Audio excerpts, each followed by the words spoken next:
Hello guys, welcome to our YouTube channel. Guys एक बार फिर से आपका अपने इस परिवार में स्वागत है। गाइस आज की वीडियो में बात करने वाले हैं railway pharmacist staff nurse vacancy को लेकर।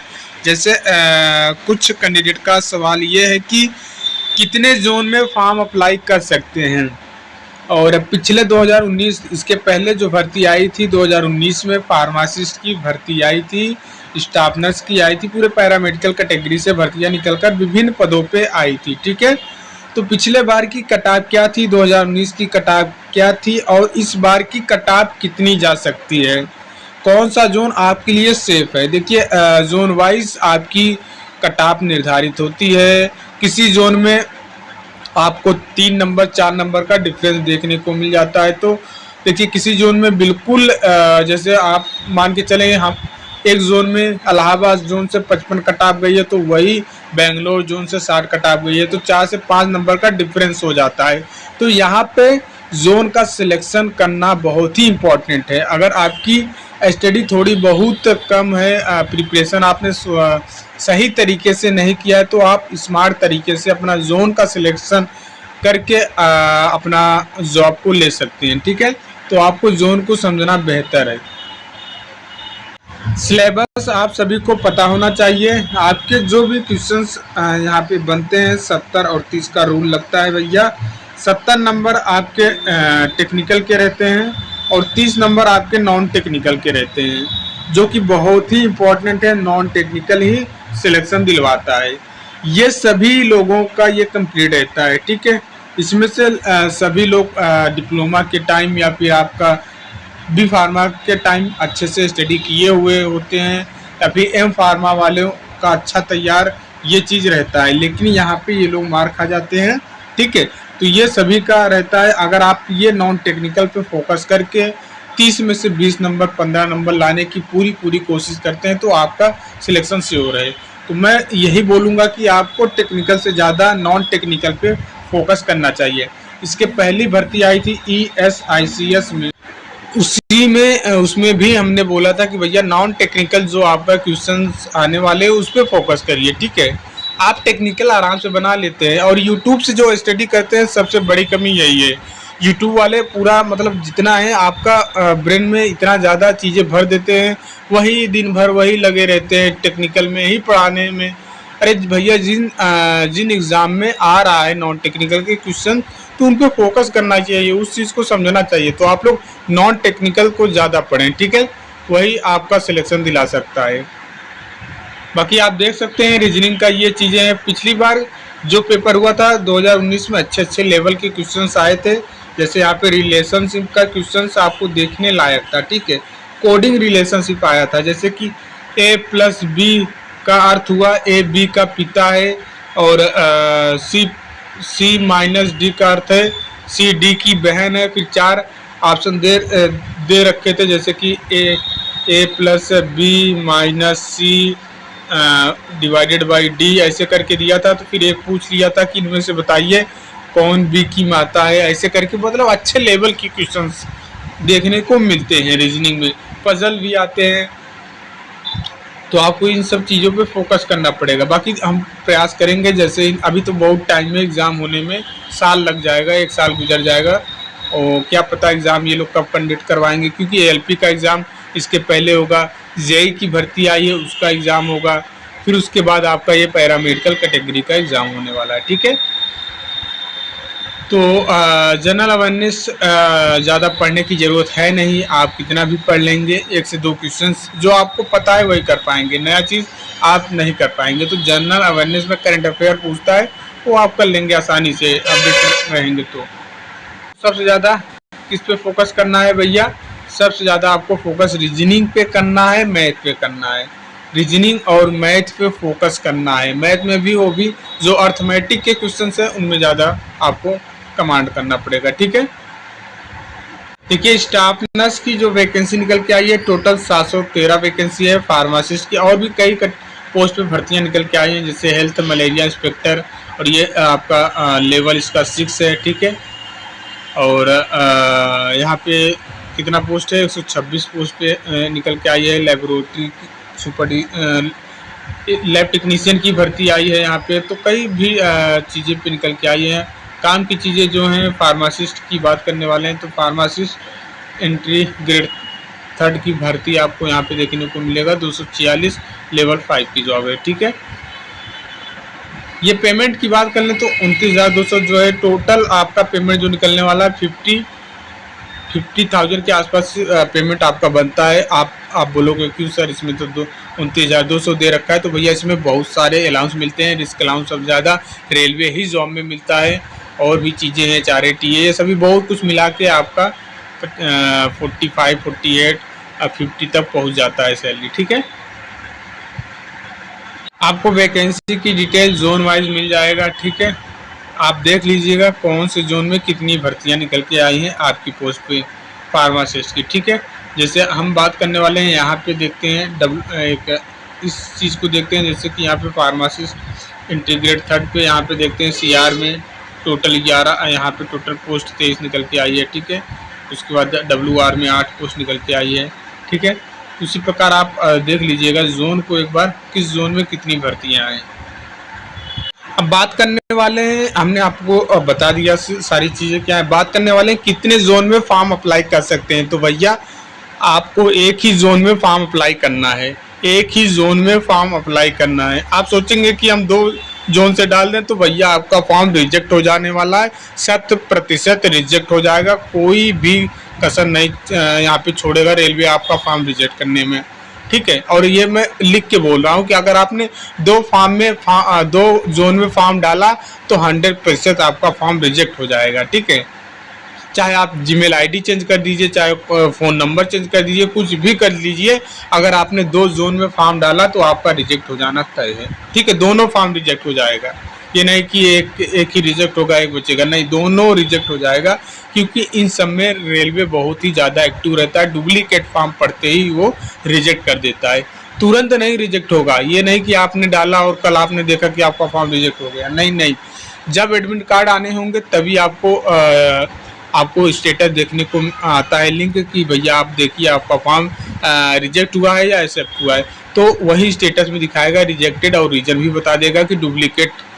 और आपके सिग्नेचर फोटो में भी कोई त्रुटि होती है तो भी आपका रिजेक्ट हो जाएगा। फोटो ब्लर आया है और भी तरीके से कई रीजन, क्योंकि 2000 इसके पहले भैया रेलवे में जो आया था, और ये एक्सपीरियंस है मेरा, ठीक है। बहुत सारे एग्जाम मैंने दिया है रेलवे का, बहुत सारे, और मैंने देखा भी है। तो आपने अगर थोड़ी सी भी यहाँ पे लापरवाही की फॉर्म डालने में तो आपका फॉर्म रिजेक्ट हो जाएगा। इसलिए आपको एक ही जोन में फॉर्म अप्लाई करना है। अब सवाल ये होता है कि किस जोन में आप फॉर्म अप्लाई करेंगे, किस जोन में आप फॉर्म अप्लाई करेंगे ताकि कट ऑफ एवरेज में रहे या फिर कम रहे। तो भैया आपको सबसे पहले ये नहीं देखना है कि किसी जोन में, जैसे कि लोग देखते हैं कि भैया इस जोन में सबसे ज़्यादा भर्ती निकल के आई है तो यहाँ फॉर्म डाल देते हैं। आपको ये नहीं देखना है कि इस जोन में सबसे ज़्यादा तो हम इसी जोन में डालेंगे, ऐसा बिल्कुल नहीं देखना है। आपको देखना है एवरेज जोन, किस जोन में एवरेज भर्तियाँ निकल के आई है, ठीक है, तो उसी जोन में डालिएगा ताकि कट ऑफ भी आपका एवरेज रहेगा। अगर किसी जोन में ज़्यादा वैकेंसी निकल के आई है तो वहाँ पे ज़्यादा आपके फॉर्म भी पड़ने वाले हैं।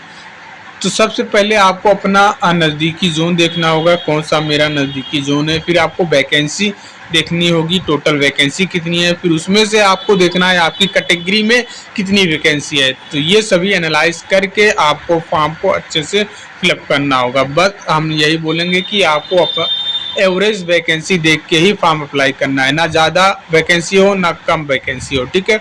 एवरेज जो वैकेंसियाँ किसी जोन में एवरेज में रहेंगी उसी जोन को अप्लाई कर देना है। आप चाहते हैं कि जॉब हमको करना है कहीं भी ऑल इंडिया में कहीं भी करना है तो आप अपने हिसाब से चूज करिएगा। अधिकतर आपके साउथ वाले क्षेत्र में कट ऑफ कम जाती है क्योंकि लोग इतना दूर नहीं जाते हैं, लेकिन आजकल सभी जगह वही हाल है, सभी जगह कंपटीशन है, सभी जोन में उतना ही कंपटीशन है। मैं यही बोलूँगा कि आप अपना एवरेज जोन चुनिएगा, एवरेज वैकेंसी वाला जोन, ठीक है, उसी में अप्लाई करिएगा। अब बात कर लेते हैं 2019 की कट ऑफ कितनी थी। ये सबसे पहले यहाँ पे हम देखेंगे फार्मासिस्ट की कट ऑफ जो गई है WR रीजन में, यहाँ पे UR कैटेगरी से 56 कट ऑफ गई है और OBC से 55 गई है। कुल एवरेज की बात करें तो भैया आपका जो कट ऑफ गया था पिछली बार 2019 में यूआर कैटेगरी से, जोन वाइज आप देख लिए होंगे, ठीक है। यूआर से जो कट ऑफ एवरेज में गया था भैया, वो आपका 55 से लेकर 60 के बीच में कट ऑफ गई थी, ठीक है। एवरेज की मैं बात कर रहा हूँ, लगभग इतना ही सभी जोन में कट ऑफ गया था, किसी में 53, किसी में 54, किसी में 55।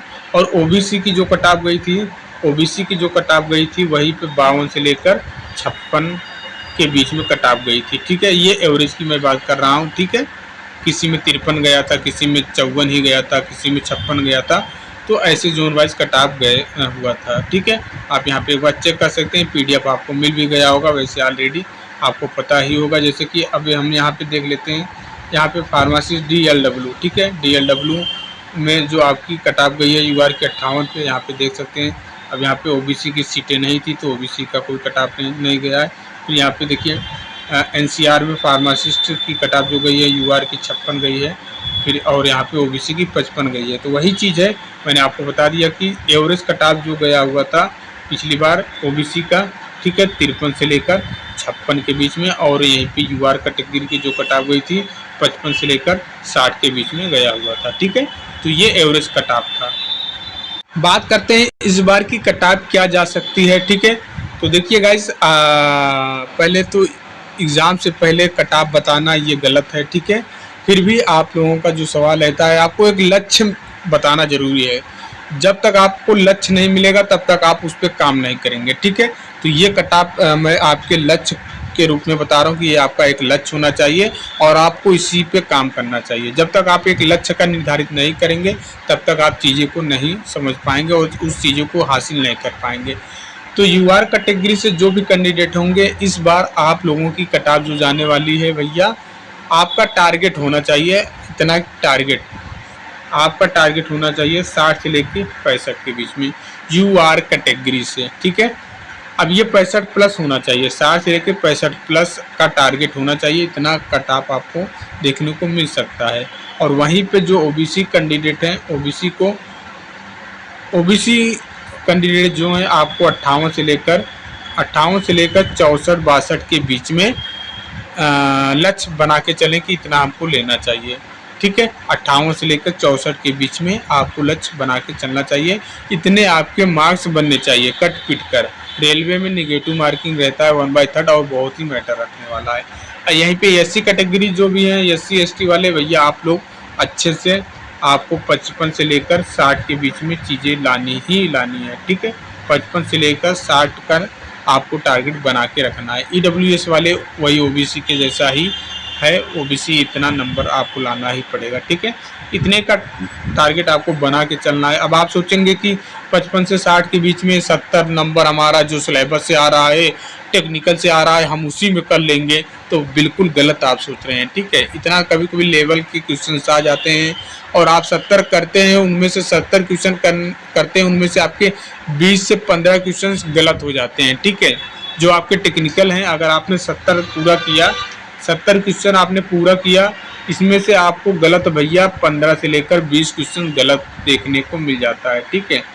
जैसे 15 क्वेश्चन गलत हुआ तो आप 70 में 15 माइनस कर दीजिए, बच कितना आ रहा है भैया, बच कितना आ रहा है, वही बच रहा है 55 क्वेश्चन बच रहा है।